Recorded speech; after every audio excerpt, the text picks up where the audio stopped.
School ছুটির পর রাস্তার পাশে আমার প্রাক্তন প্রেমিককে দেখে অবাক হয়ে গেলাম। তার সাথে আমার 10 বছর আগে ব্রেকআপ হয়ে গেছে। তাকে 10 বছর আগে ছেড়ে দিয়ে আমি একটা অমানুষকে বিয়ে করেছিলাম। এত করে যাকে খুঁজেছি তাকে আজ রাস্তার পাশে দেখলাম। আমি যে স্কুলে পড়াই সেই স্কুলে মনে হয় তার মেয়েকে ভর্তি করাইছে। ছুটির সময় তার মেয়েকে নিতে আসছে।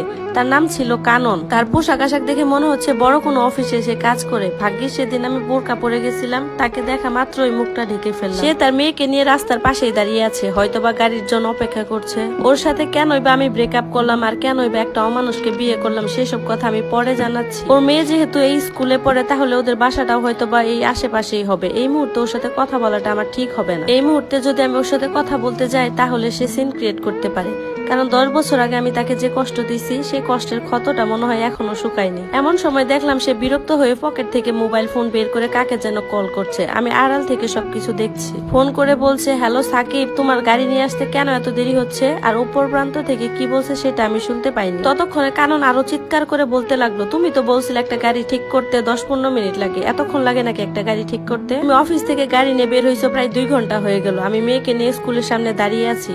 বুঝতে পারলাম কানন তার নিজের ড্রাইভারের সাথে হয়তোবা কথা বলছে। এরপর এটাও বুঝতে পারলাম যে ওর সাথে মেয়েটি ওর নিজেরই সন্তান।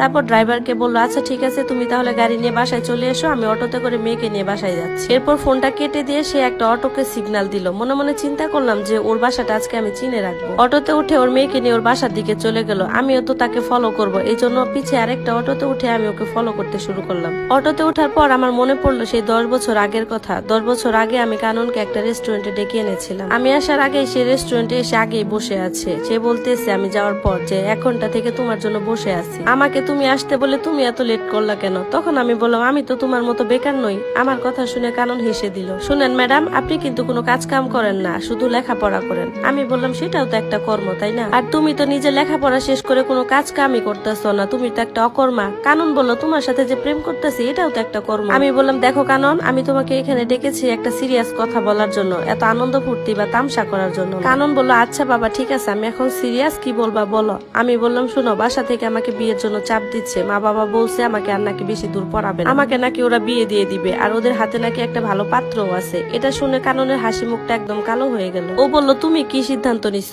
আমি বললাম, আমি তো তোমাকেই চাই। ও তারপর বলতেছে যে তাহলে সমস্যা কোথায়?